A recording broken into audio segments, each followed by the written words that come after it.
Thrive Guys, episode 15, Automation and Contextual Computing. How are things? Yeah, very good, thanks. I'm just going to start off this podcast by saying how dapper you look. You look very handsome today, sir. Thank you very much. I have found the productivity hack I was looking for, and that is cutting my hair. We are recording this on the 17th of April 2021, and in the UK we are just coming out of a 4-month lockdown, almost 4 or 5 months. No, it's 4 months. Yeah, and the rest. And well, it's the third lockdown of the last 12 months, and we have just been able to this week go back to the barbers and get our hair cut. And so I will put a couple of pictures of before and after in the show notes, but genuinely, I have been able to get probably 20 minutes per day back just from having shorter hair, just in terms of the maintenance of it all. Yeah. Just in terms of drying my hair, honestly, it just took forever. I didn't realise how long it got, really, until I'd got it cut off. And Kaylee still looks at me and does like a double take. She's like, I can't believe your head's so small. And you look so young now. It's like, well, thank you very much. I'll take that all day. So you're looking like a 50-year-old man for the last 6 months, and now she's finally got the Joe back that she fell in love with. The Joe, yeah, exactly. Exactly. So I'm pretty stoked. That's it. It feels so much better, and it's just not in my eyes all the time now. So yeah, very grateful for that. Yeah, it looks good. But thank you very much. Thank you. What's been going on with your week this week? I finished setting up the Thrive Guys website, as you're aware. It's been a long time coming. I've set up a link tree for our, for the podcast, so people can choose where they want to listen to it. But in terms of just sort of loitering around at home, like I haven't really done much else. I've done a lot of audio work, but again, it's it's kind of boring to talk about on here. You've done quite a lot of audio work this week, though, and I wouldn't say it's boring. I think it's it's part of what you do. So you've got a couple of side hustles going, and one of those is the audio stuff. And you've been quite busy with that this week. Yeah, so I've got a couple of automation tasks that have come out of the audio projects that I've been working on, which I'm keen to talk about, which is, You and your automation, just settle down with it, mate. We're gonna spend the next 2.5 hours talking about all the stuff you've automated. Just wind your neck in a little bit. I'm so excited. Shall we do Win of the Week? Yes, please. Cracking.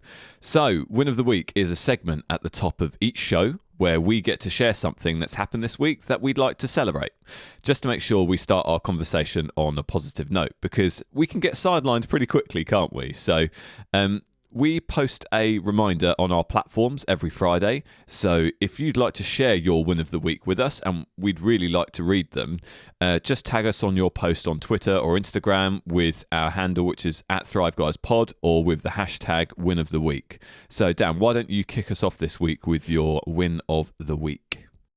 My first win is getting the site reachable, considering it's a Notion site. Like, we decided pretty early on that we wanted our website to be built in Notion, because we're always talking about Notion and how good it is, and it was kind of it was asking for it. So it was asking for it. Yeah, it was, we'd spent the last 3 months talking about how amazing Notion is. If we'd have made our website in anything else, it would have been a little bit like, oh yeah, is it that good? Is it for websites? Is it? Yeah, all right, mate. So it was good for consistency as well. So that was my first win. And actually, I got a notification last night to say that it's been 365 days of streaks that I've done for Spanish lessons. So that's Duolingo. Wow, they just said, you've been doing this for 365 days. Congratulations. So that's a new addition to the Win of the Week. What about yourself? Brilliant. No, that's great. Well done. Thank you. That is consistency. I don't think I've ever been that consistent, apart from, I don't know, having a coffee. I've definitely done that more than 365 days in a row. Correct. That's going to be on my next streaks. Excellent. Yeah. So my Win of the Week is related to Thrive Guys. I have just finished the second article that I've ever written, and it will be going up in time for this week's episode. That's going up about dealing with distractions. So my first article that I wrote was about dealing with failure, which is actually coming out the next week to when this is being recorded. But I've written 2 articles now of what I think to be pretty high quality. And, Kaylee, my other half, she edited them. So thank you very much to Kaylee for reading them and helping me tweak them here and there. She does that for a job, basically. So if she thinks it's good, then that's probably quite a good barometer. So I'm quite happy that I've stuck with it, and it's actually really enjoyable. I've got no training in writing or anything like that, but I write emails for a living, basically. So I've had quite a lot of practice of crafting and being articulate with words. So yeah, I'm really, really chuffed with myself for that, actually. Work on the work side, it's been reasonably quiet and just ticking along nicely. So it's nice to have to do something with the side hustle, I suppose. Yeah, considering your theme is the theme of creativity at the moment as well, isn't it? Well, that's very well remembered, Dan. Yes, exactly, and that's the reason why I've jumped back into it, because it's the summer of creativity. The spring of reading has finished, and I've absorbed a new habit into my identity, where I now listen to audiobooks pretty regularly. I am currently listening to A World Without Email by Cal Newport. Excellent book, very, very detailed about him painting a picture of a world without email and why email is a terrible thing. And we had a conversation all about email, I think, in episode 4. Yeah. And it inspired me to read this book. And yeah, I mean, maybe I'll bring it up at another point when we check in on email in the future. But it's got some interesting ideas, let's just say that. Yeah, it's interesting you talk about writing, because since starting Thrive Guys, to be fair, my writing, I feel, has improved, because every week we have to prep our show notes, and I don't think I've ever written as much as this in my entire career. It's normally just tech notes, and it's like little screen grabs and a little line of code here or a command here and there. But since doing this, I've actually had to sit and really think about what I want to say and how I want to articulate that as well, which has been cool. It's been a really nice learning curve, and having stuff to refer back to later on. That's interesting, actually. Yeah, it's funny how starting a podcast and doing this type of content then breeds all of this other sort of ancillary benefit. You've improved your writing skill. You probably learned more about how I work, and you've probably integrated some of that into the way. Yeah, I know. Well, everyone has, right? But integrated that into some of the way that you work, and vice versa, right? So, I'm still gleaning value from our discussions, and so long may it continue. Yeah, exactly. Constantly learning. Exactly, and that is the spice of life, isn't it? Oof. So, Dan, I think this week's topic has been a long time coming. We're often faced with mundane tasks in our work and personal lives, and one of the things that we discuss quite a lot, both on Thrive Guys and outside of our weekly chats, is how we can automate that mundane. I'm a big fan of automating the mundane, and the conversation we had last week, which was episode 14, Avoiding Burnout, where I brought up the DAD system that Thomas Frank had created. And for those who need a reminder, Thomas Frank uploaded a video on YouTube recently that talks about the DAD decision framework, and it's do it, delay it, automate it, delegate it, or delete it. And I loved that. And it's something that I think resonated with the both of us. So this week, I want to spend some time focusing in on the A of the DAD system, and ultimately, check in on where we are when it comes to automation, because I know that you've done a lot and I've done a little bit.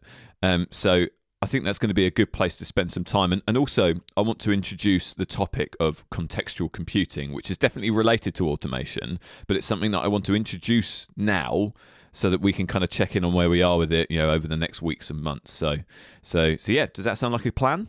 Sounds awesome. Excellent. And I hope you've got a comfortable chair.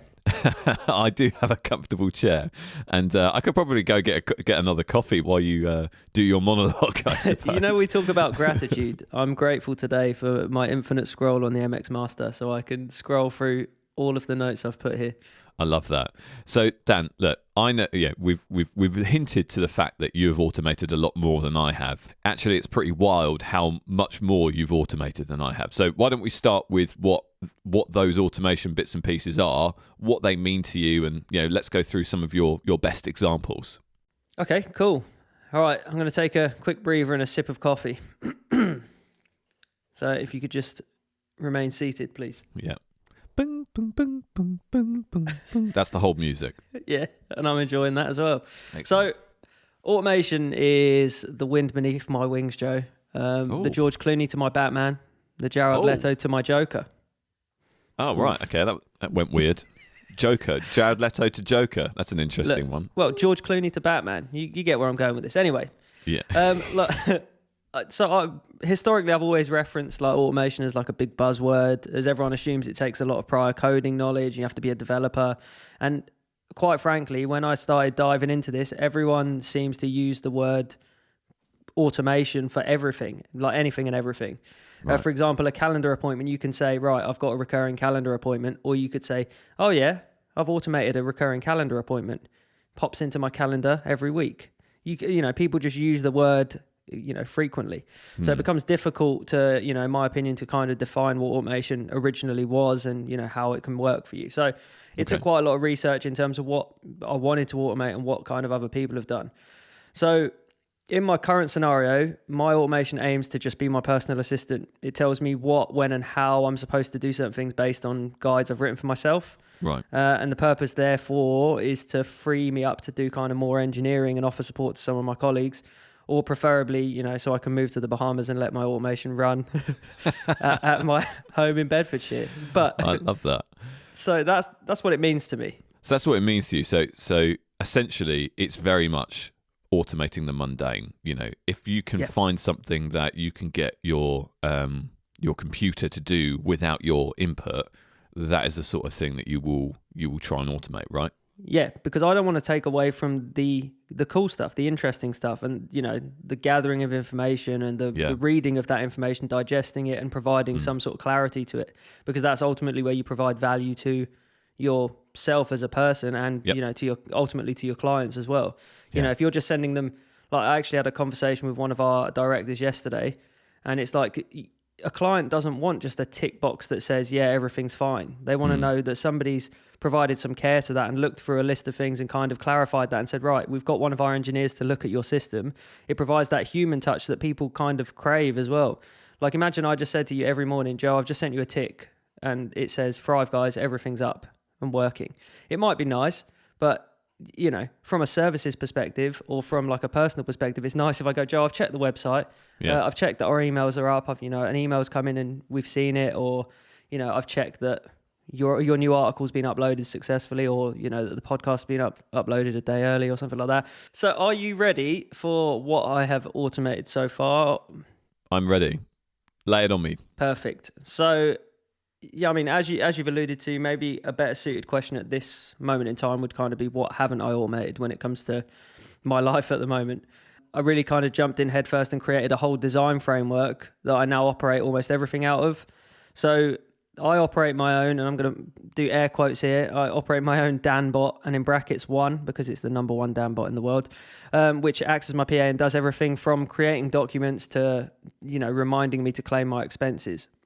Nice. Based on dynamic variables in my calendar and stuff like that.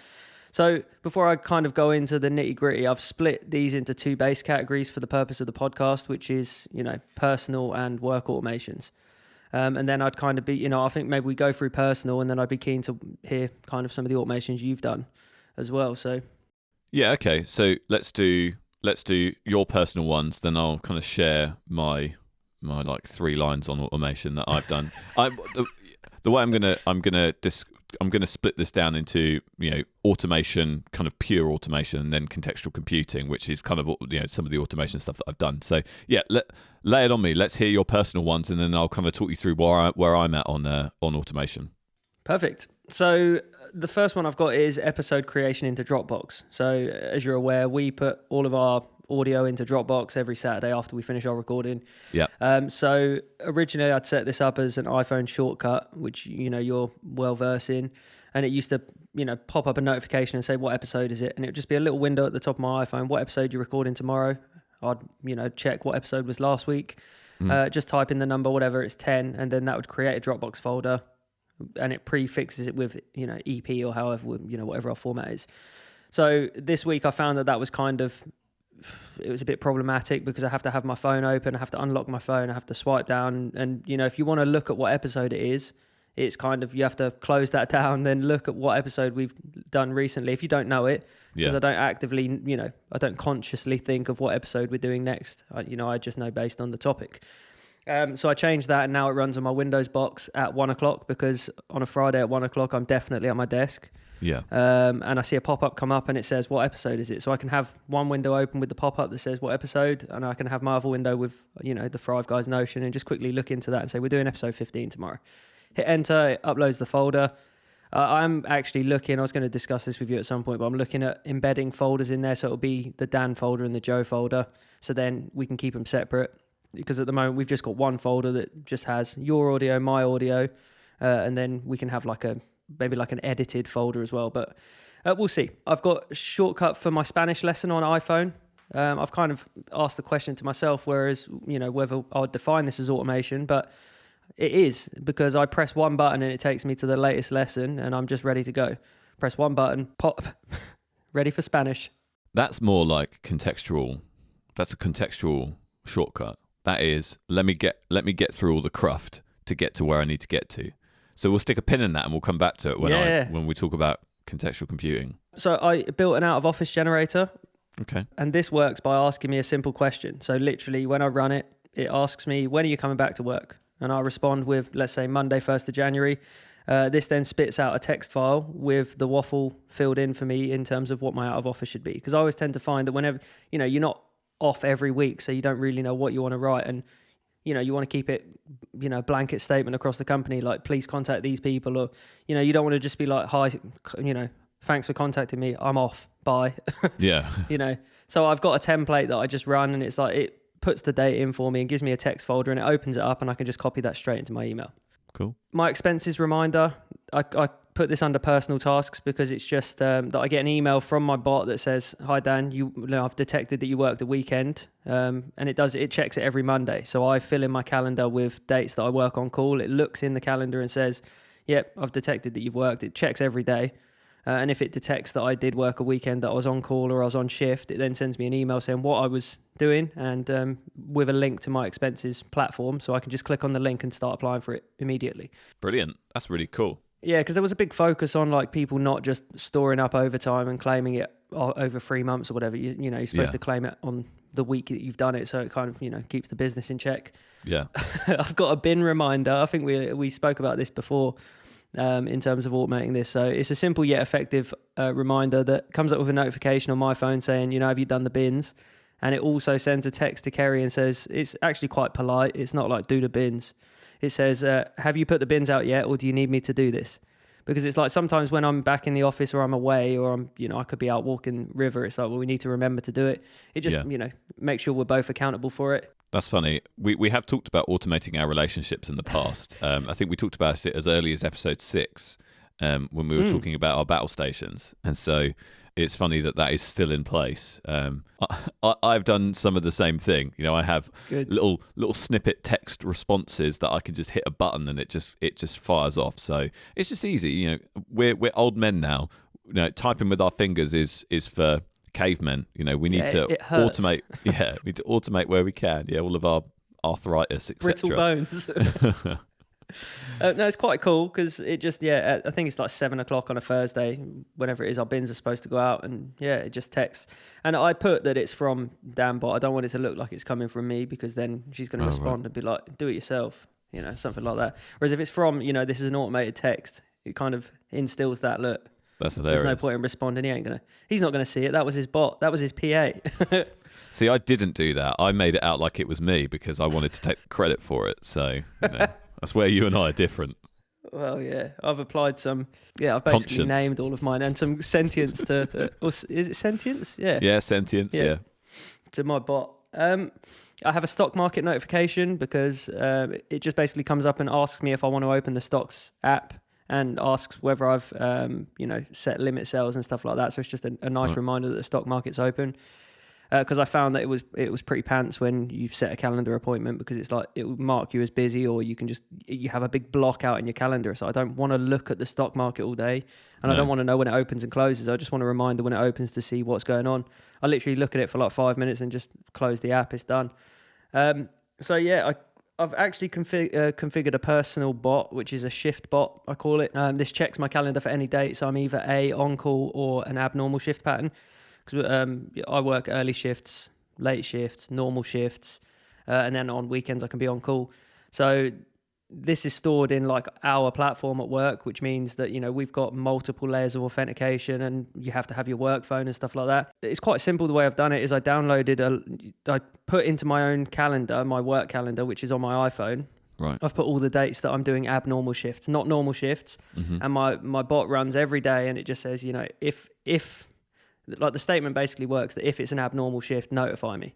Right. And that's an iPhone automation, a shortcut that basically just says, look, you're on shift tomorrow or you're on call. So on a Friday, I don't have to log onto the system after work and go, right, am I working tomorrow on a Saturday, or am I working on a Sunday? My bot just does it, and it will give me a notification at 6 o'clock every day and just say, you are on shift tomorrow, you are on call tomorrow, whatever it is. So it took a bit of work. Like I think we discussed this before, and there was talks of like maybe using the API or, looking at the live document, but I was like, I have control over that. I can put it into my own calendar. I can have it on my iPhone and stuff like that. I think the main thing on that piece is that your shifts don't change materially week to week. So you can actually put in like a year's, if I remember rightly, you could put in a year's worth of shifts and it'd be broadly the same, unless things change throughout the, and then you're only managing exceptions. So if you were on different shifts every week, there'd be a lot of hand cranking in order to make that all work, which is why I suggested, why don't you just hook into your TNA systems API, which would be, if that ever happened, that would probably be the way that I would approach that. Not that I know how to even do an API thingy or anything, so but that conceptually would be like the how I would solve the problem. But yeah, no, I completely agree. But as you said, like I know what my shifts are for the year, so it kind of made more sense to just put I don't go in and put I've got a data key which just is my initials, because it was like if I wanted to scale this out to someone else or help someone else with this, you just put their initials, space, hyphen, and then what they're doing if it's on call. And then I don't have anything else in my shift with my initials and a hyphen. So, there's no Makes reason sense. for it. So it looks in that and it says, if I find DS, space, hyphen, then, print out the data in terms of what it is and tell me what it is. Yeah. And it just puts a little alarm for it. It's pretty cool. Nice. So yeah, it was born out of like an issue where, like if I was on an abnormal shift on a Monday, I would have to power on my laptop on a Sunday and check. So it was like, well, the first point was I had to identify that gap and then fill in my calendar, which is fine. A year's worth of data. I don't work early shift / late shift like very often. It's like every couple of weeks or whatever. So there's a couple of weeks here and there. And if someone wants to swap shift, the reason it's so easy for me to do is if somebody says, can I swap shift with you tomorrow? I just add an all-day event called DS space, early shift now. And then my bot's going to notify me and say, you're on early shift tomorrow. Yeah. There's a good one that I put here, which is I do actually have a Dead by Daylight reminder, which is a shortcut. Dan, may I remind you, this is a productivity podcast about getting work done, not about bunking off and playing games with your friends. I don't use this in hours, but I have a Dead by Daylight automated text, which actually is quite a shame because I can't send it to a WhatsApp group. iPhone automation won't let you do it. It relies on a third-party app. Yeah, so there's more of a problem with WhatsApp that they've not expanded the capability to hook into shortcuts because Facebook hate Apple. So, well, they do. Like, look at the news, man. They hate each other. Yeah. And it's a shame they can't fight through their differences to allow me to send a group text to my friends. Well, they're fighting through their differences at the moment in court. Like they are at each other's throats. So just as a sidebar to that, I think that Apple and what they're doing with all of the privacy and nutrition labels on apps and things like that is really important. And actually, I want to try and move away from things like WhatsApp. It's really hard to do in the UK because everybody uses WhatsApp, but apps like WhatsApp, Instagram, Facebook. I mean, Instagram is one of the worst apps for tracking you on other websites. There's a reason why Instagram is so good at recommending you ads and things that for stuff that you will buy, because it tracks you everywhere. You know, it's insane. I agree. Maybe we should do a full episode on privacy, because it's something I'm really not conscious of. No. You know, I've actually talked about like password managers and stuff like that and trying to protect myself as best as possible. But I think we're probably still quite guilty of just accepting cookies and stuff like that because they taste good. Not me. I decline everything. It's so annoying to have to go through and uncheck everything, but I do it because I just don't. It just makes me feel weird. But yeah, anyway, sidebar over. Back to your DBD reminder. Yeah, so, well, the whole idea was, you know, me, you, and friend of the show, David Bogner, play Dead by Daylight sometimes. Yeah. Not often, obviously, not often at all, just occasionally. Okay. So I like to, the way I was doing it was that I wanted to hit the button and it, you know, opens up a group text, sends it, and it says, anyone about for some games? And that would go to our group. Our game group, and it says, so I don't have to text you, and then I don't have to open WhatsApp. I just open up my phone, hit that shortcut.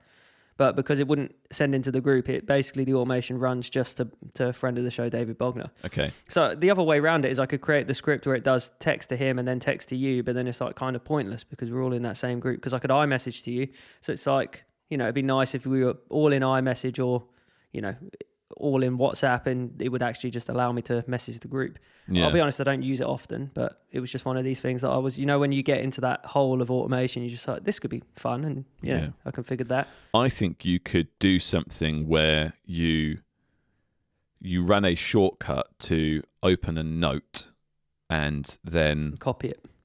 Well, you could share that note to a WhatsApp group, and I reckon, I'd need to check it, but I reckon if it would be a couple of steps, right? So you would hit the button, it would open the note, and then you would hit the share sheet, share the note to the group, and I think it would just copy and paste the text rather than share a note. I'm not sure, but you could do something like that where the text is already pre-filled. I mean, alternatively, you just have to convince friend of the show, David Bogner, not to be such a neckbeard and buy an iPhone. But, you know, that's probably a little bit harder. I'm going to automate a text to him every day that says buy iPhone. Buy an iPhone, you know, come on. Hey, automation is powerful stuff. I've got a couple more and then, you know, I'm keen to hear yours. So cool. I've got an automated Saturday text message, which you're aware of. It just confirms the locations of the files that I've uploaded to Dropbox. Yep. I'm actually looking to change this. I mean, it started off, it had a good intention, but you have to kind of review these things every now and then. It's a bit pointless. You know, I mean, it was right at the start when it was like, you know, we weren't sure where the files were going and what we were doing with Thrive Guys originally. We were quite organized, but it was like just a gentle reminder to say, Joe, my files are there. They're in this location. I think what you should do with that, just to jump in, right. You should, if you can, do something where it actually sends the text when it's finished, rather because you exposed your rules to me inadvertently the other day when we changed our schedule, where we recorded on a Thursday rather than a Saturday, and then on Saturday I got a text message from you at 12 p.m. saying, "Hi, Dan, this is Danbot, yada, yada, yada. I've uploaded this morning's session, and here's the link." And I was like, "What? Oh, so it's not as smart as I thought it was." And I was like, "Dan, you little Wozniak." So I've actually configured something that does what you're asking, right? Which is called a file watcher, and I go into that in my work tasks. Right. But it's simple Windows automation, right? Yeah. So if I was using my Mac basically my automation on my Windows machine, and this is the biggest caveat I have at the moment, is that my automation runs off my work laptop. So if my work laptop's off, it won't run. It's a Windows service. Yeah. So if my work laptop's off on a Saturday, which it most likely is, it won't be searching for that file and, you know, be able to notify you. But that is something I wanted to do. Maybe I move some of the automation onto my Mac, but then again, my Mac's doing my audio stuff and sits out the way. So there is actually quite a decent requirement for me to get like a small Windows box that just runs my automation, that sits plugged into my router all the time.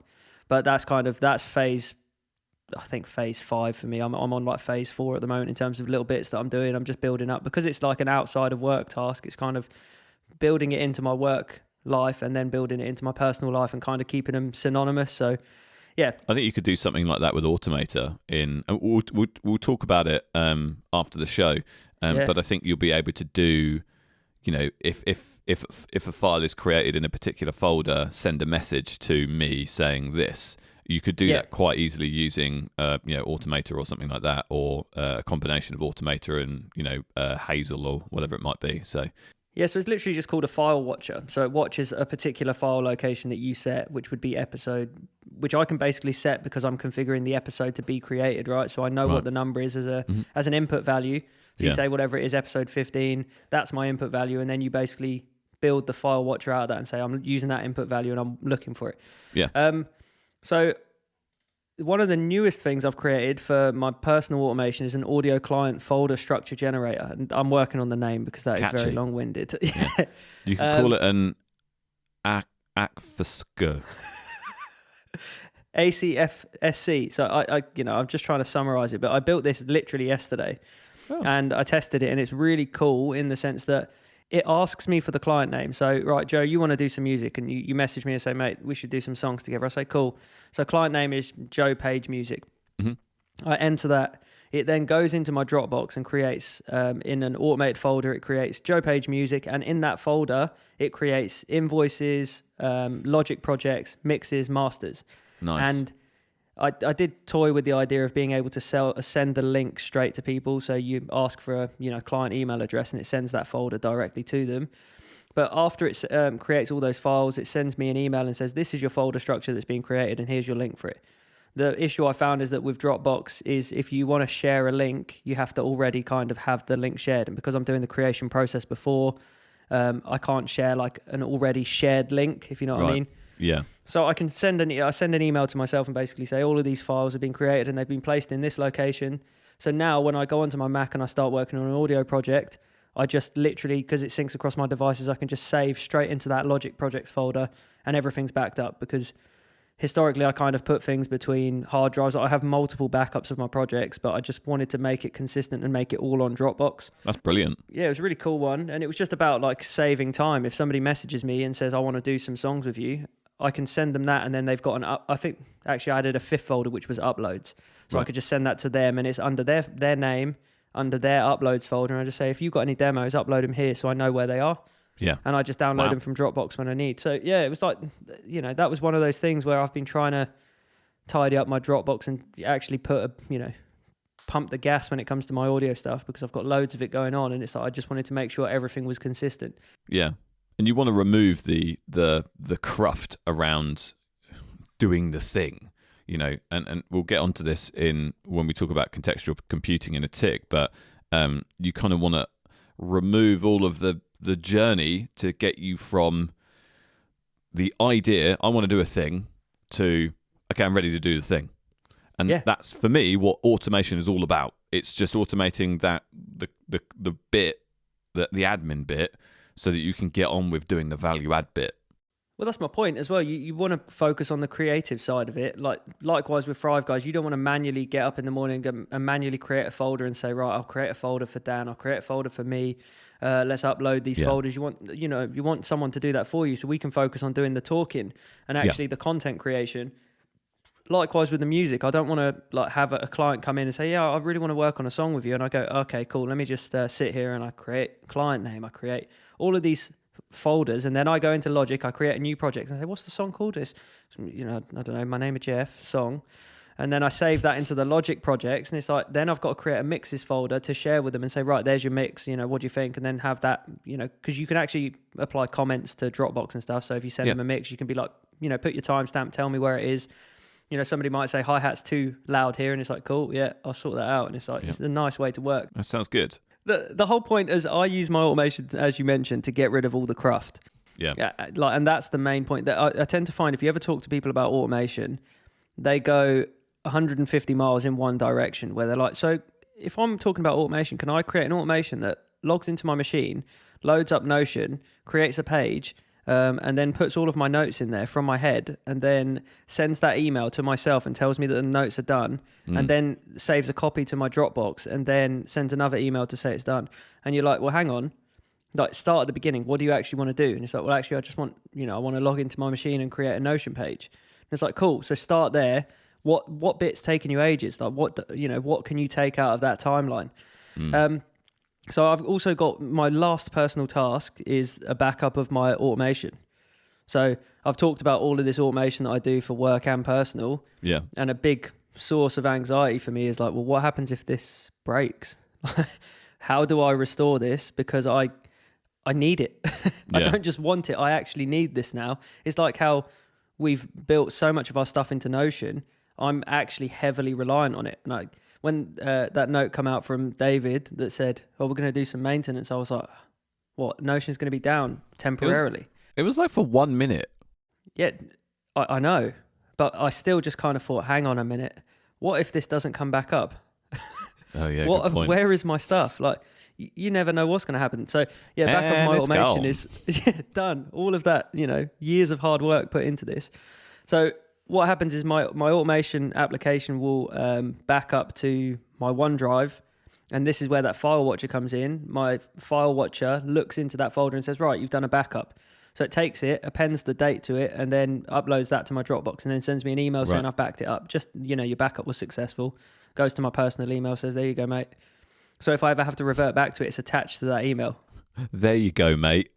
Yeah, it's my bot. That's so as you say, there you go, mate. That's brilliant. No, it's got a bit more waffle around it. It says, hello, sir. I've done that task you needed. See, this sounds more like you. Hello, sir. You've programmed him to be like a butler, essentially. Jeez, yeah, exactly. That's hilarious. The thing is, I lent too far into the Danbot kind of brand, and I regret it, because if I'd have just given it much more thought, the Danbot is pathetic. It's my name followed by bot. Like, that's not branding. That's just laziness, and I can feel it. Yeah, it's the first thing anyone would think when they're like, "Oh, what should I call my bot?" Joe Bot. Done. Yeah. Right. But the worst thing is, we can go home now. I built some custom HTML based on some templates, and actually I got some help with friend of the show, David Bogner, to set this up. Right. And the problem is, I'm just too deep. To change the whole thing, I have to go into, like, I can change the email client and stuff like that. Right. But I have to basically change all of the custom HTML for every app that I've created. Anything that sends an email that's branded with Danbot is not plain text. It's full HTML, where it's like, I'm Danbot, and here's your files, and here's your links. Kind regards, Danbot, and it's got contact information. If you need any help, reach out to me, and these are my details. So now I'm too far gone, because I don't want to just go back to plain text, and I don't want to reformat every email. So I'm kind of stuck, but it is what it is. So if I was going to offer any advice, I would say, apply some intent to what you want your bot to be called, and I'll give have it a more think than about 1 second of thought. Yeah, 0.5 seconds. I don't mind it, man. I think it's fine. Yeah, it doesn't matter what it's called. What matters is the value that you're gaining from it, which is immense. I hope it's immense. Otherwise, you've just wasted all of your time. But no, I feel like I'm through the eye of the needle kind of thing. Like, I've automated so much stuff that I feel actually a bit at peace at the moment, and I'm kind of anticipating something to happen. Oh, okay. Because a lot of my stuff, like, I'll go onto my workplace automation, but like, I just have someone that kind of tells me what to do. Right. And I guess that's what I've needed, instead of just kind of faffing about. I build all these task lists out. I build, all of these Notion pages about certain things I want to do. And it's kind of nice to just have a gentle reminder that's in a form that, so Danbot works in a way that will send an email either into our support desk or direct to me that just says, hi Dan, here's that thing that you need, and here's the link to SharePoint, or here's the link to your Notion page, and I can just click on it and be ready to go. So, yeah. Danbot, saving lives. I love it. Not yet. I have not dug in as deep as you when it comes to automation. I almost feel ridiculous saying that, because obviously, we've just spent the last 40 minutes talking about your personal automations, and that's not even the half of it. But I'm excited to hear about your work ones, because, I probably won't understand what they are. So, I'll smile and wave, smile and wave. But from my point of view, I have started doing some things to make my life a little bit easier with automation. From a personal point of view, my main bits are pretty light, just using a combination of shortcuts and a little bit of keyboard maestro, and Hazel as well, which is a file automation tool. So I've used shortcuts to put custom home screen apps on my phone that log me into different parts of Notion. So we're already kind of foreshadowing contextual computing again here, but this is basically how I use automation. I use automation to get to, because Notion is massive, right? Notion is a very big app, and it's a nested folder structure and all of that sort of stuff. So I basically just want to get to where I want to be as quickly as possible.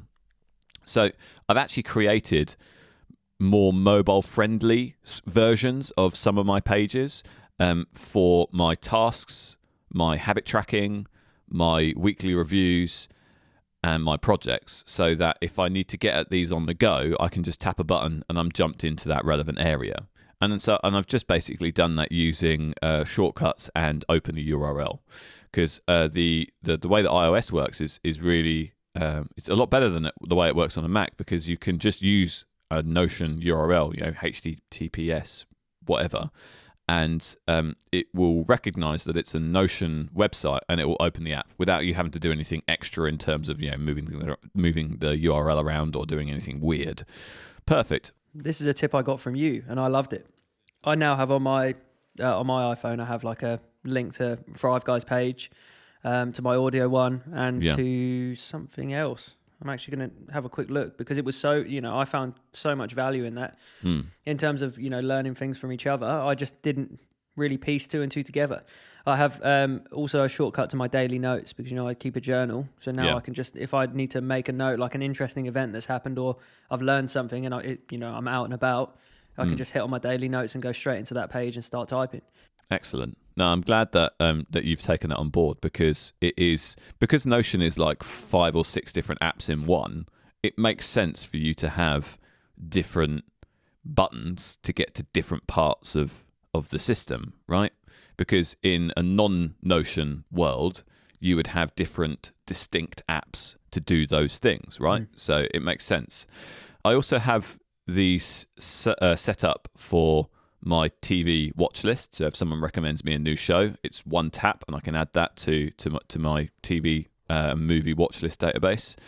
And I also have it for the Thrive Guys area for the same reasons as I've talked about before. Just getting into that as soon as possible. Now the Thrive Guys ones is interesting, because rather than different distinct buttons for different parts of the system, I have used something, I don't think I've shared this with you yet, but I've used something called the choose from menu function. Now, this is brilliant, because it essentially allows you to set nested shortcuts within shortcuts. So in this example, I tap on the Thrive Guys button, and my phone pulls down a list of different parts of the Thrive Guys Notion system from the top of the screen, and I can just pick where I want to go. So whether it's the factory floor, or whether it's the boost board where we save nice things that people say about what we're doing, I can just get there without having 5 or 6 icons on the screen. Perfect, works great, and it just gets me where I need to be as quickly as possible without having to go through all of the clicking around, etc., etc. So that's great, works perfect. And that is broadly what I sort of do on the phone. I do also have some additional shortcuts around running specific scenes in this room, in my office, for the lights and stuff.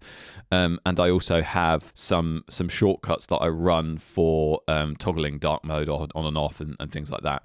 So that is me on the iPhone. The last thing, actually, which I forgot to write down, but is really cool, is I have a multi-step shortcut which I call laser mode.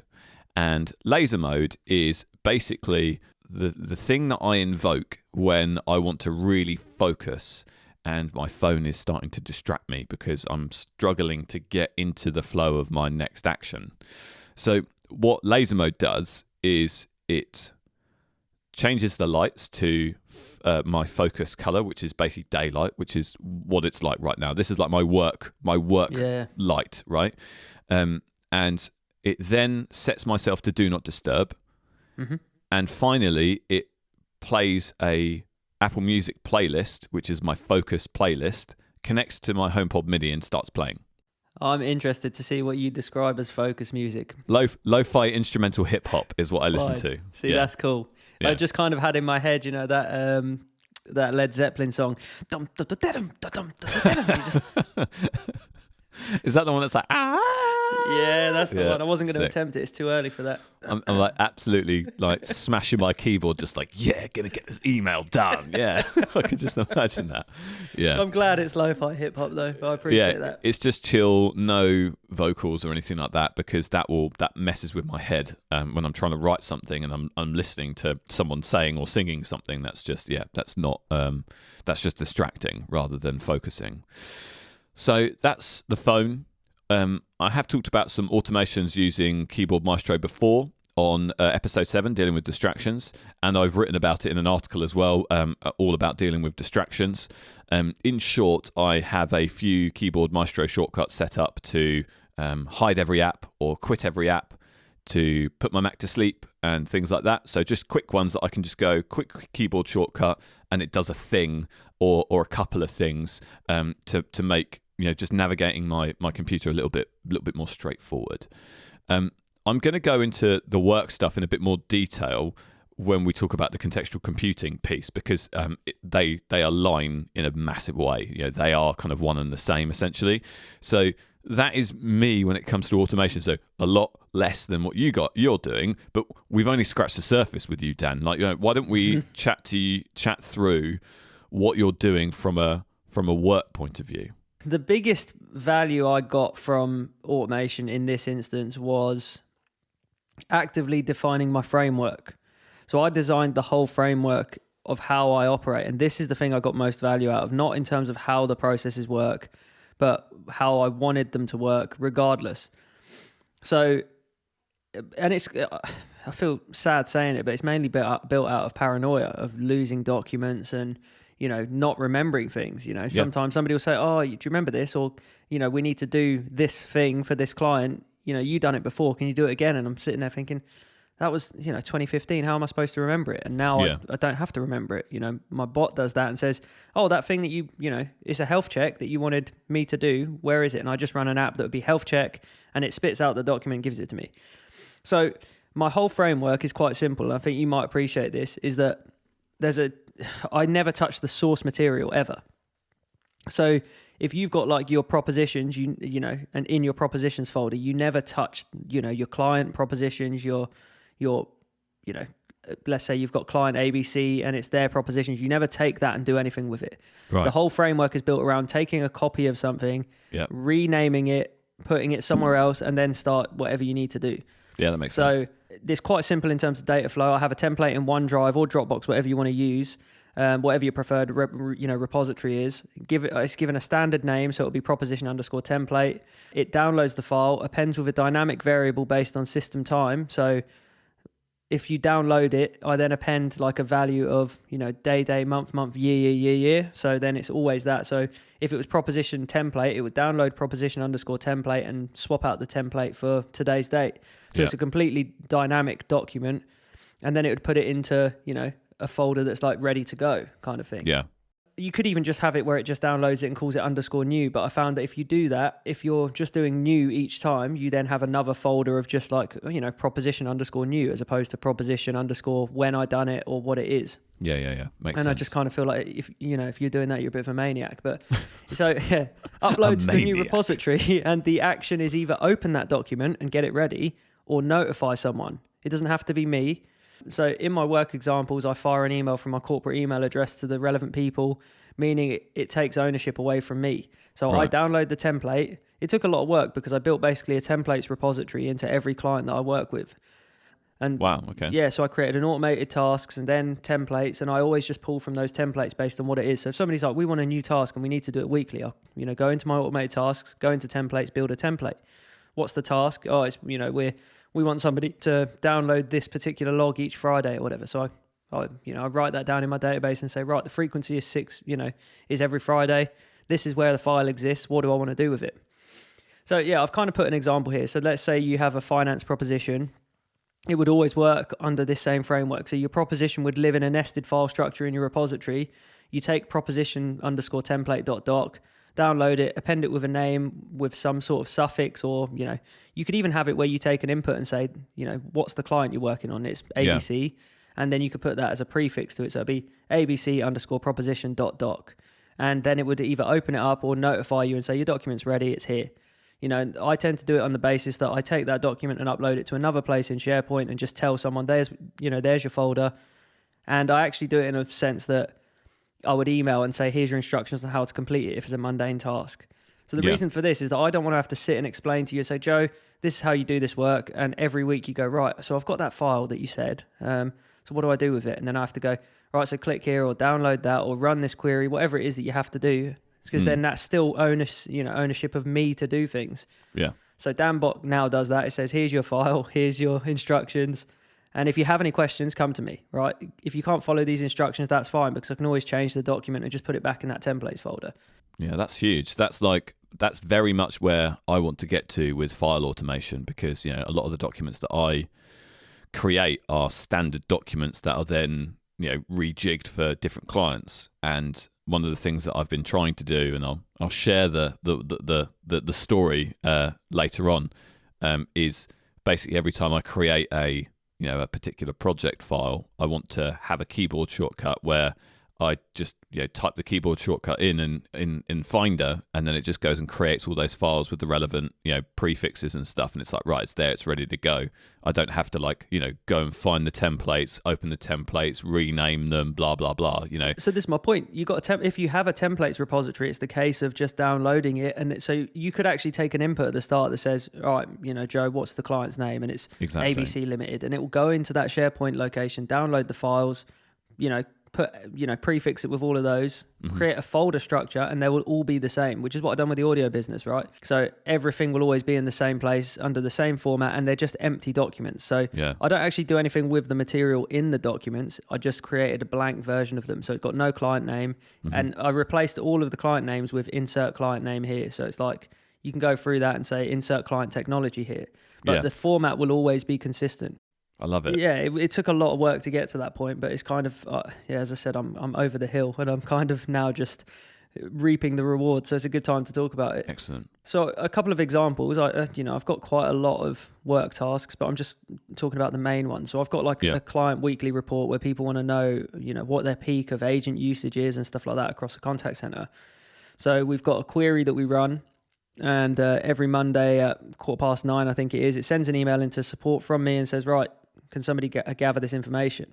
But behind the scenes and in the background, my automation's already got the template of where the data goes, added today's date, minus 7 days because we do it for the week before, puts it in that location and attaches it to the email that says, here's your file. It's for this day, go and do it. And that means I can just give it to anyone. And the instructions are in there. It's like, this is the query you need to run, and this is where you need to put the data.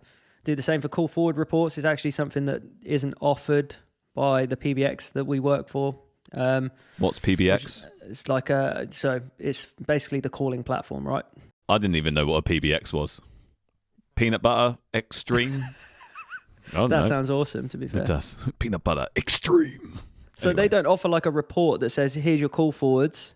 So I've found a way of making a consistent document which contains the device name, their extension, and where they're forwarded to, because this was out of an issue that one of the clients had. Somebody wanted to know how many phones were registered at a particular site so they could keep track and remove phones that were unused or rejected, because you can have a registration rejected or an unregistered state. And the template guide that I built kind of just allows people to put the data in. It spits out the calculation that says, right, this is your phones that are registered, not registered, and all that sort of stuff. One of the key services we offer is a system health check. And this is a really good example of automation where human interaction and automation work really well, because it spits out the blank document, and I've built the document in a sense where it works on a pass-fail mechanic. So the engineer will just get that document assigned to them, and it's under the client name because it's automated, and they just hit, if it's check database replication, they check it and say, that's fine, hit yes. And if it's not, hit no and put a comment in terms of what your action is off the back of that. I've actually underlined here the creation of process documents of a new client, because this is exactly what you're talking about. I built that when somebody calls me up and says, we've got a new client coming on board and we offer these services.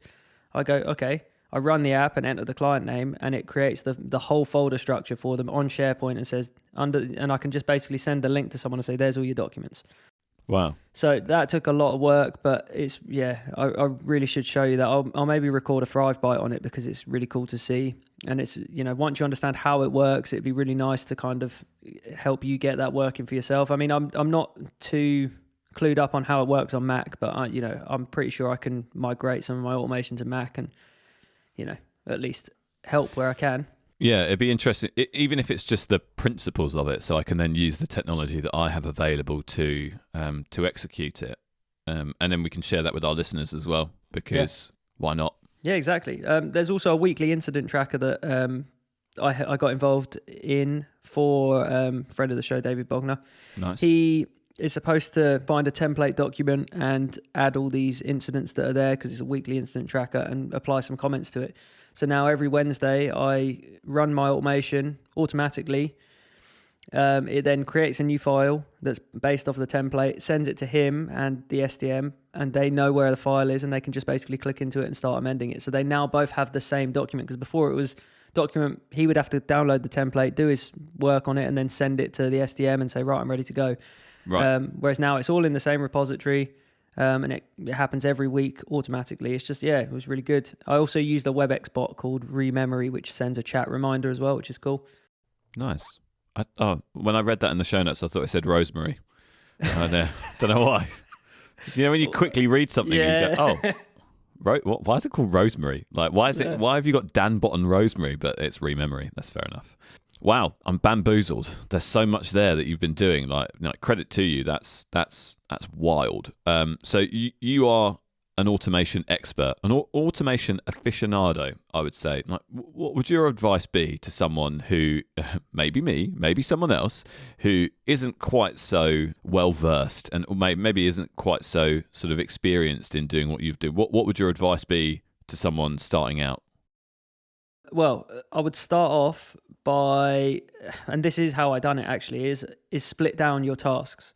So I decided to split down all of my tasks by client. So, whatever client I'm working on, and frequency.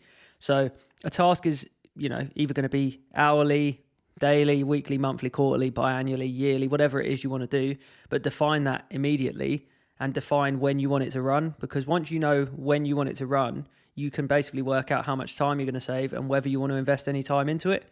Yeah, that makes sense. So it allows tasks to be generated by myself, for myself, and also allows me to potentially delegate tasks to others in the future. Okay. I know we bang on about Notion, but I would recommend to anyone kind of going on this journey to create a Notion database detailing tasks you want to achieve, and look back on them and verify whether the time you're throwing into it is going to outweigh the time you save in doing something.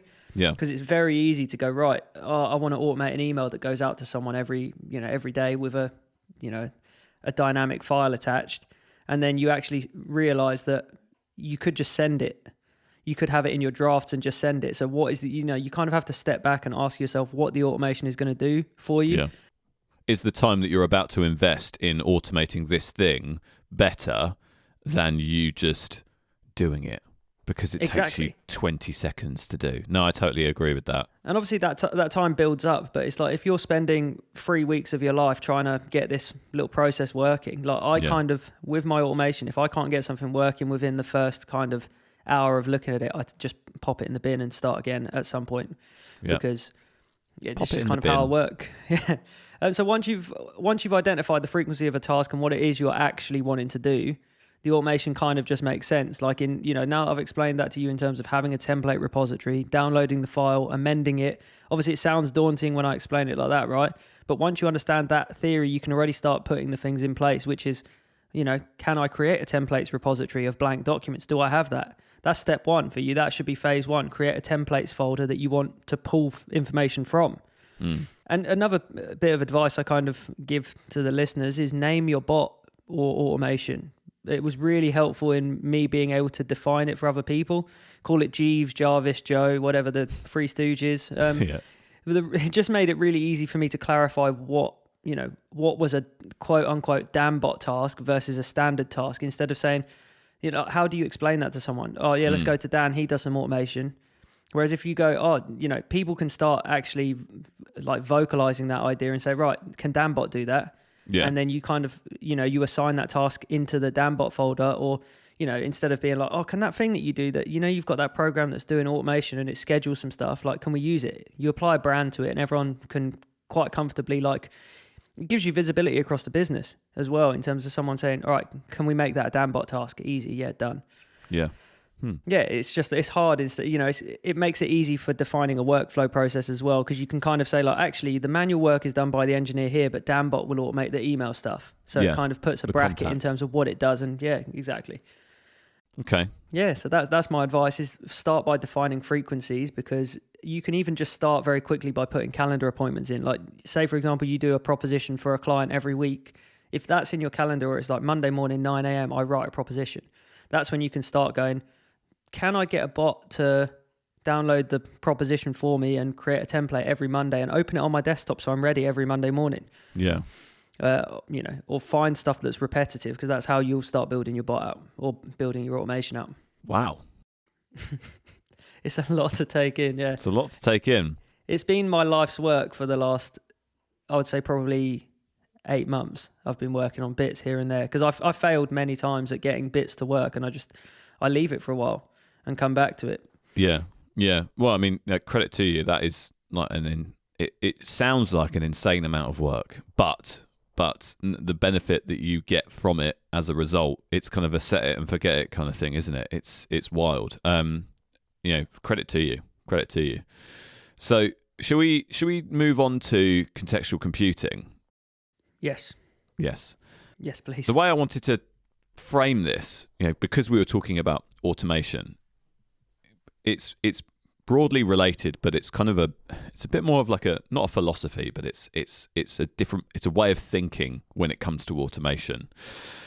And I first learnt about contextual computing on one of my favorite podcasts called Mac Power Users. Now, one of the hosts, David Sparks, describes it as going from idea to action on your computer with the least amount of friction.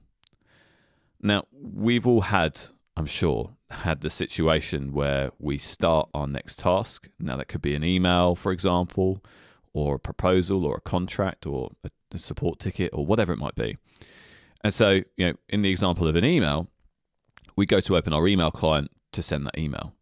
Now, that might not just involve opening Outlook. There may be other pieces of information you'll need to complete that task that you need to open up, or find, or navigate to, or whatever.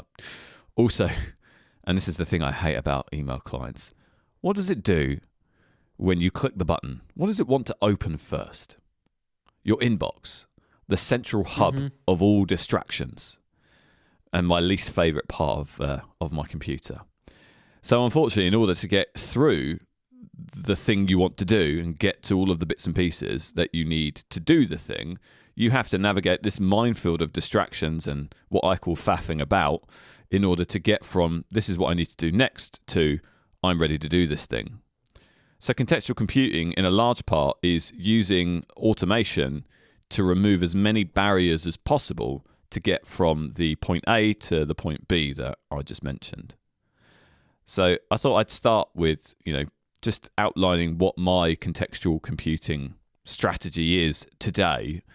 And I think it's very similar to the stuff that you're doing, because a lot of what I'm doing is using Stream Deck and Keyboard Maestro.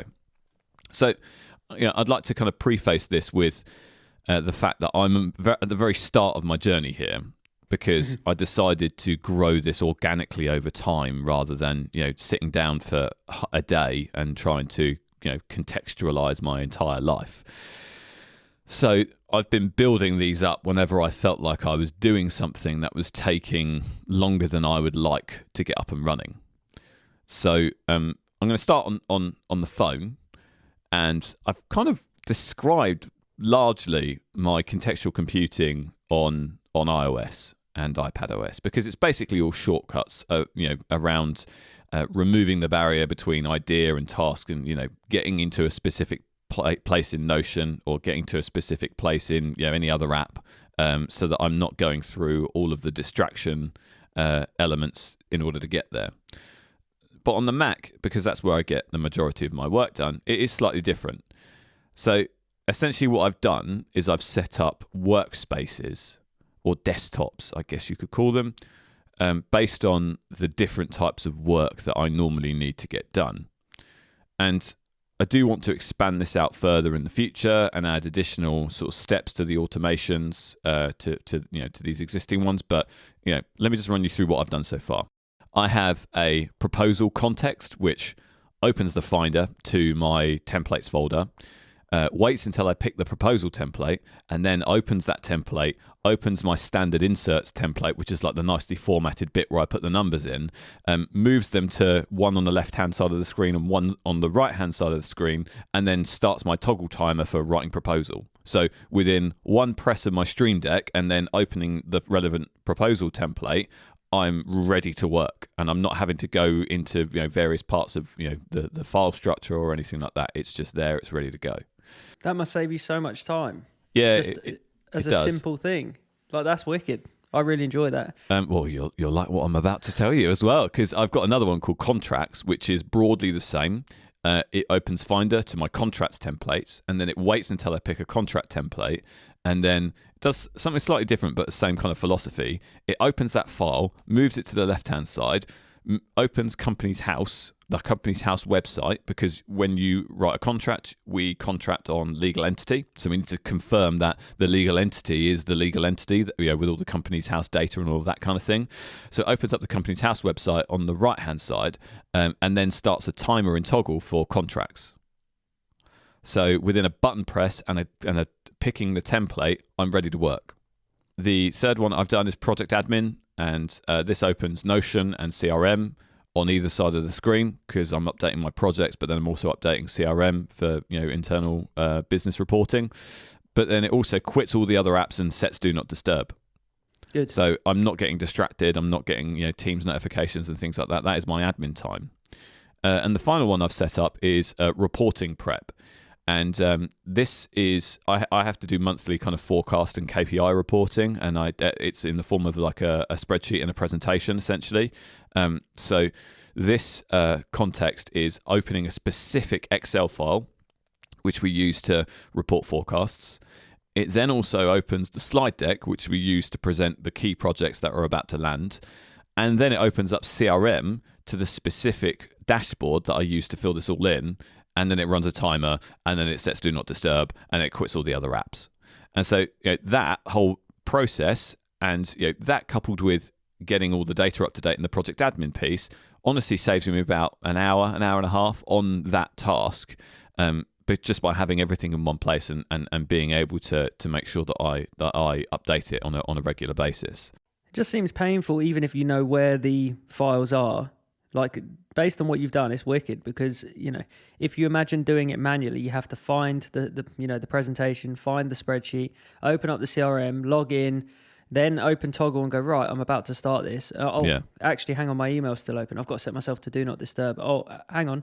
Actually, a notification just popped up. I need to exit that. And then, might as well, whilst I'm here, close down some of the apps. And then before you know it, you wasted even like 15 minutes just going around getting the documents. It's like, that's the sort of stuff that I live and breathe. I love that sort of stuff. Yeah. One button to press. Decent. And also, to kind of expand on, you're absolutely right, but to expand upon it, I'll go and close Outlook and there'll be something in my inbox that I'll need to deal with, or that I think I'll need to deal with, that I think might be more important than what I'm about to do. But it's not. It's just because it's something new, something new and shiny, right? And so the mental overhead on trying to remember, okay, in order to do this task, I need to do this,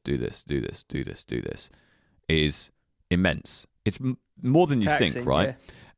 And so, actually having setting it and forgetting it and having the computer set it all up is just awesome. It cuts that energy and time significantly. So doing this and getting myself into a position on contextual computing has been, mixed in terms of its easiness, I guess you could say. Yeah, on iOS it's easy. You've got experience of shortcuts. It is so, you're only really limited by the limitations on the platform, to be honest. Yeah. The actual skill floor is really quite low to get into good context switching. That has been fine, and that's kind of where I started. On the Mac, obviously, however, it's not so easy. I'm not a developer, and I don't know really anything about things like AppleScript and Automator and all of the Mac pieces of tools and things like that. I've got Keyboard Maestro, which has been incredibly useful, but there is a bit of a knack to it. The skill floor is certainly higher than just with shortcuts, and so as a result, getting exactly where I want to be has been a little bit of a barrier. But the internet is a wonderful place, and so I found lots of great tips on the Mac Power users message boards for things like Apple scripts and things like that. And I wouldn't just find some script off Google and run it. I like to go to the trusted sources, and communities like that are definitely those trusted sources. They're amazing, and I'd love to be a more in-depth part of that community one day when I'm a little bit more au fait with what the hell I'm doing here. I'm kind of just running before I can walk, maybe. So that for me is contextual computing. And I think you asked me a question earlier in the week around I've got all of my bits and pieces set up for the automation side of things, and we've spent quite a lot of time going through those, and you're clearly in at the deep end there. But you did ask me about contextual computing. So, what do you mean by that? And when I kind of explained it to you, you did realise that actually, I do some of this. So why don't you just kind of talk me through what you're doing? Yeah, so I also use my Stream Deck as my main focus point for contextual computing. I have my Stream Deck to my left, not at the moment, but when I'm in work mode, I have it next to me. And I have a main interface, like a homepage that short links to a lot of the main locations that I access with useful descriptions. I have CLI commands at the ready for when I'm using Cisco devices. There's a lot of commands that you can use, like for checking status and checking versions and all this sort of stuff. So I have a page where I can just kind of go, right, I'm in CLI mode, essentially, and I have a little Cisco CLI icon which I can hit and just go, right, here's all the commands I might need. So when I'm on somebody's router or I'm on someone's gateway, whatever I'm doing, I can just press a button. It will say version on the button. I can press that.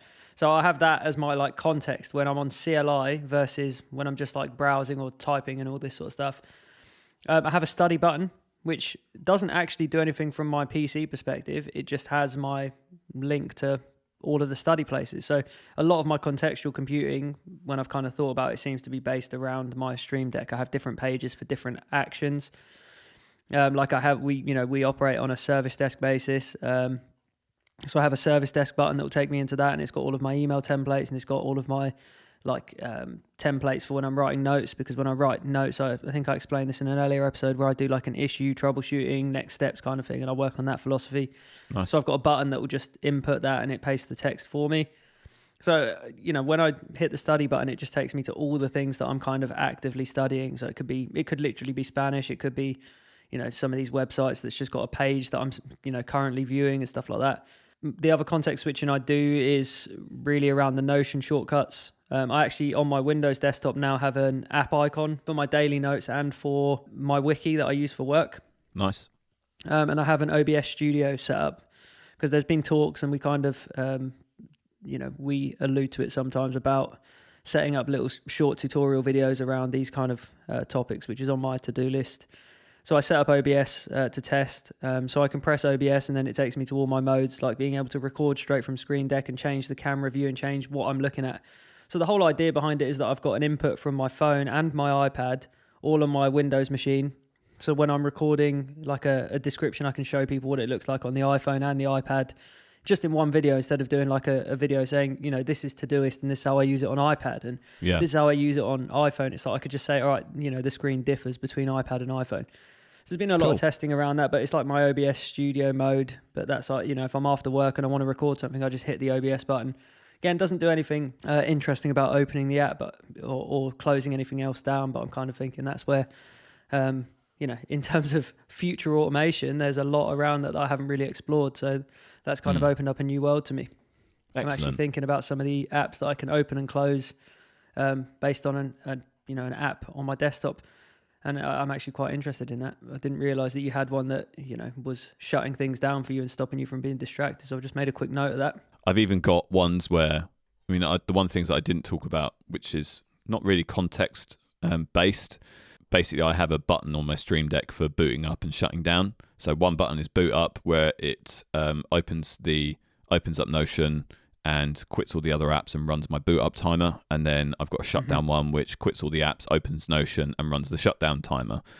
So a lot of it is, for me, opening apps and putting them in places where I don't have to go into the underlying app to get there. It's just taking me right to the file that I need to see, and then running a timer. So make sure that I remember running a timer for time tracking, because that is something that I think anyone who does manual time tracking will attest to. Sometimes you forget to flick the switch. So So in terms of what's next, where do we want to go from here? You've kind of touched upon your desire potentially to take a little bit more on what I'm doing.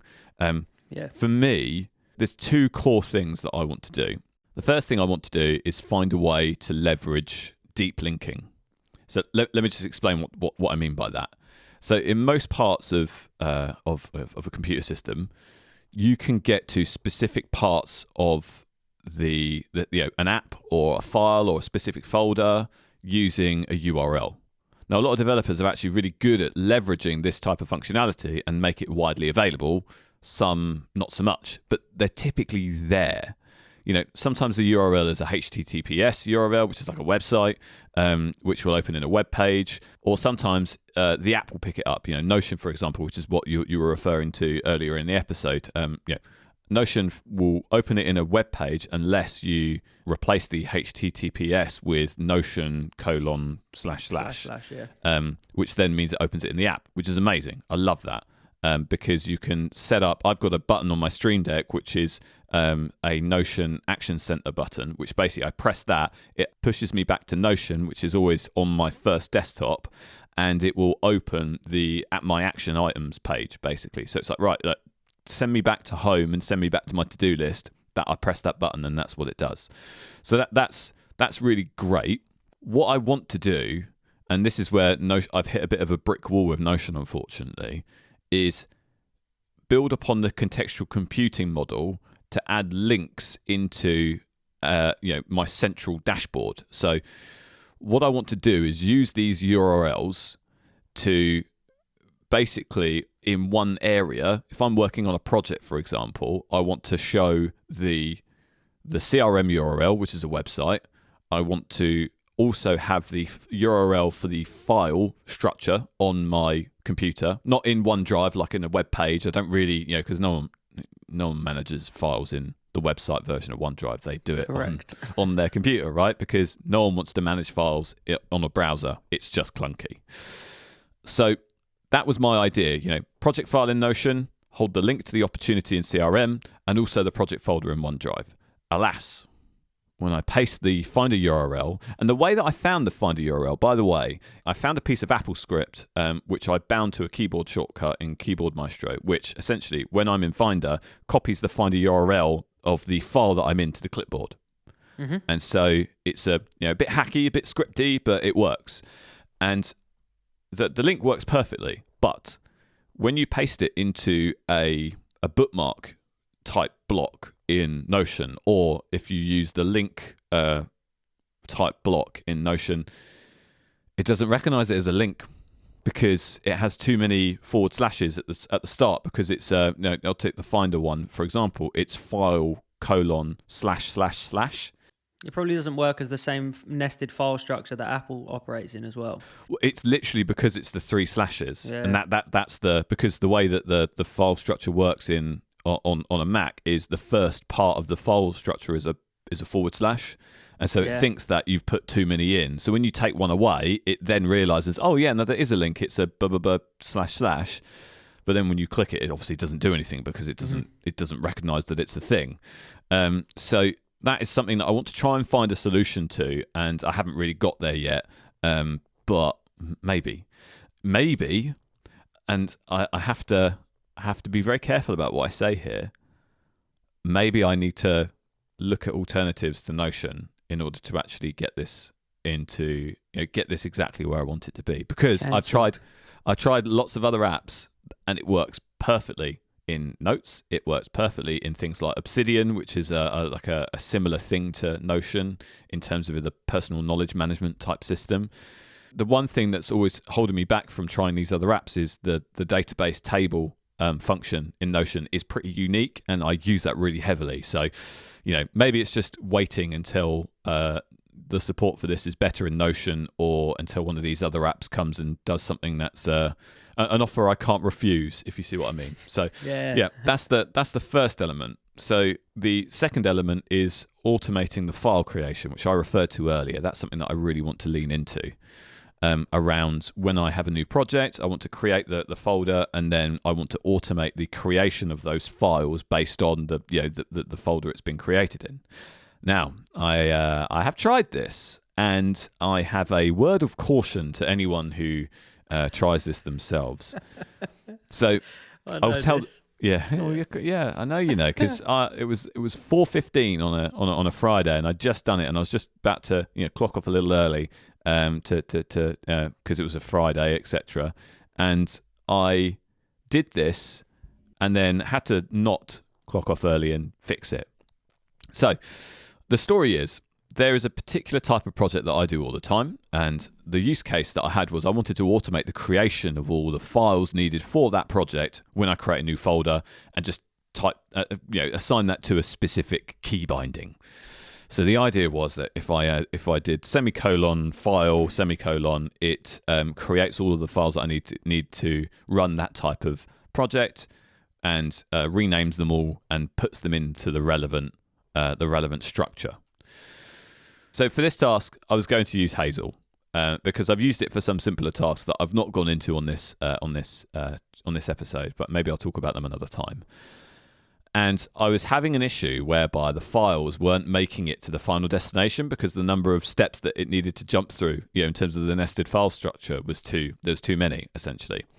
I decided to simplify it by lifting the folders in sub-level folder 2 into level 1. So I was taking the folders in the folders out and having them in the same level, essentially.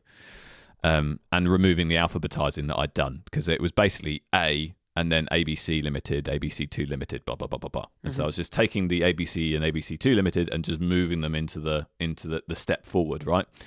Because I tested that and that worked, and that made my automation work perfectly. So I created a script in Hazel to try and do this automatically, where essentially I asked it to move any file or folder where the subfolder depth is 1 or more. But, and this is a big but, a big massive but, I didn't limit the subfolder depth on the other side. So I said, right, subfolder depth, if it's level 1 or more, move them into, unpack the folders and move them all out into the ether. The ether. So once Hazel had done what I wanted it to do, and it's a computer. Being a computer, it's received instructions, and so it's going to carry on those instructions. And so once it had received and done what I wanted it to do, it just kept going and going and going and going until ultimately every file and folder was just at the same level. So I'd had this beautiful nested file structure, and I just went squish and just made it all just in line and in one area. So in essence, I'd completely shredded my whole structure, broken, gone, in the sea, never to be recreated again. So don't worry about it. Take care of yourself. Yeah, yes. Thanks, and mind how you go. Yeah. God bless. I'm out. So my advice to anybody would be measure twice, cut once. Or back to my original point, never touch source material. Yeah. If you'd have got, again, hindsight, right? But if you'd have copied those files, again, we actually had a conversation about this, and it's different when you're doing it for your own stuff, right? Because you kind of just go, I know where it is, I'll do it. Yeah. But the whole point is that and I'm not saying, you should have backed up and all that sort of stuff, but just work under the pretense that you're not taking or moving stuff. you're copying it and putting it somewhere else, because then your source material never changes. You're creating a copy of it. You're either renaming it or putting it somewhere, or you're just you're moving it, but without touching the source data, because that's where I found that you have problems. And I did experience this when I tried to do file amendments. I would do stuff where, you'd leave a tick box, or you wouldn't specify what to do with it. So it would go, yeah, I've done that. I've taken I've moved it, and then it would delete the source file. And you're like, but I needed that. Yeah. Or you'd leave like a file format off the end of it, so you can't open the actual file. It's corrupt, and you're just like, well, I haven't got the original anymore. So if you work under that basis that you never touch the original material other than to copy, you shouldn't run into any of those issues, hopefully. That's good advice. That is good advice. Thanks for that. I wish I knew that 3 weeks ago when I... That's what I mean. I'm sorry. I basically ruined my life. But yeah, it is what it is. I'm in a position now where I'm all back up to speed, and it works fine. And anything that I find that's kind of out of the ordinary, I now just kind of like, neaten it up. And I've taken to a different structure now where I have a project code that I use consistently across every system.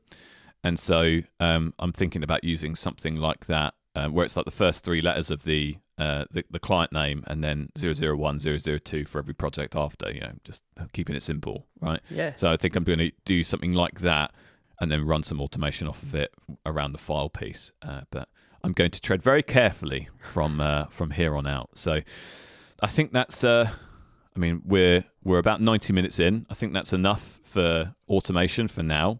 I think this is something that will come back up in the future, but it was important for us to put our stake in the ground and go, look, this is where we are. This is, we've referred to this in different episodes a lot, so it was worth doing a deep dive on everything. And boy, did we go deep. We are in the Marina Trench of automation at the moment. So Dan, do you have any final thoughts before we conclude for the week?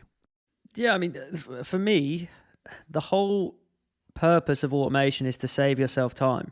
And I actually stumbled across a quote from Seneca on the shortness of life. And they say, we're not given a short life, but we make it short. And we're not ill-supplied, but wasteful of it. Life is long if you know how to use it. Time is the only thing that you can't buy more of. Yeah.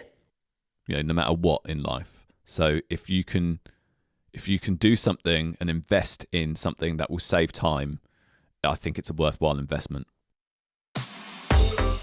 Thanks everybody for listening. If you enjoyed this episode, please consider subscribing to our show.